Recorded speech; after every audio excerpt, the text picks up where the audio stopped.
Hi guys, আমি আজকে আপনাদের সাপের স্যুপ রান্না করে দেখাবো। এই সাপটা আমি কালকে জঙ্গল থেকে ধরে নিয়ে আসছি। এটা মোটামুটি 3 হাত লম্বা অ্যান্ড মোটা একটা সাপ। সাপটাকে এখন আমি ধুয়ে কেটে নিব।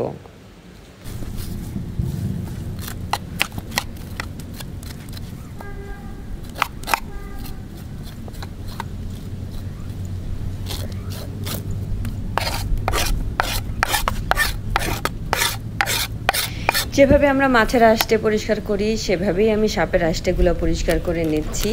এখন ভালোভাবে পরিষ্কার করে সাপের মাথাটাকে আমি আলাদা করে নিব।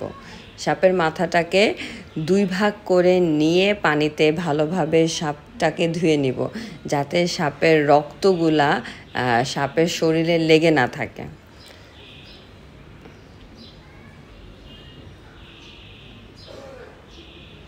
পানিতে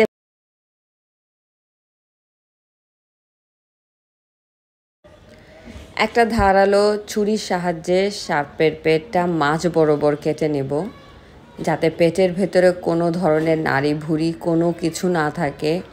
ছুরির সাহায্যে ভালোভাবে সম্পূর্ণ পেটটা উপর থেকে নিচ অবধি কেটে ভালোভাবে পরিষ্কার করে ভালোভাবে ধুয়ে নেব।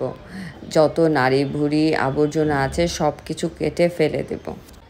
এটা চাইনিজদের অতি প্রিয় একটা স্যুপ। এটা চাইনিজরা প্রায় রান্না করে। এটা চাইনিজরা খুব পছন্দ করে খায়। আমি দেখাবো বাকি প্রসেসগুলা কিভাবে করতে হয়, স্যুপটা কিভাবে রান্না করতে হয়, কি কি মশলা, কি কি ইনগ্রিডিয়েন্টস যায়। সামান্য কিছু জিনিসই যায় যেটা আমাদের সচরাচর সবার ঘরেই থাকে।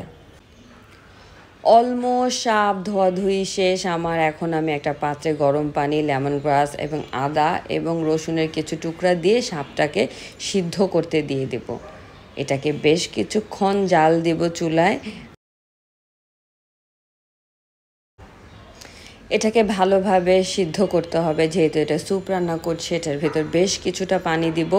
তারপর সিদ্ধ করতে করতে উপরে আমি লাল মরিচ অ্যান্ড কিছু বেজেল বেজেল বলে এটাকে দিয়ে পরিবেশন করব মজাদার সাপের স্যুপ।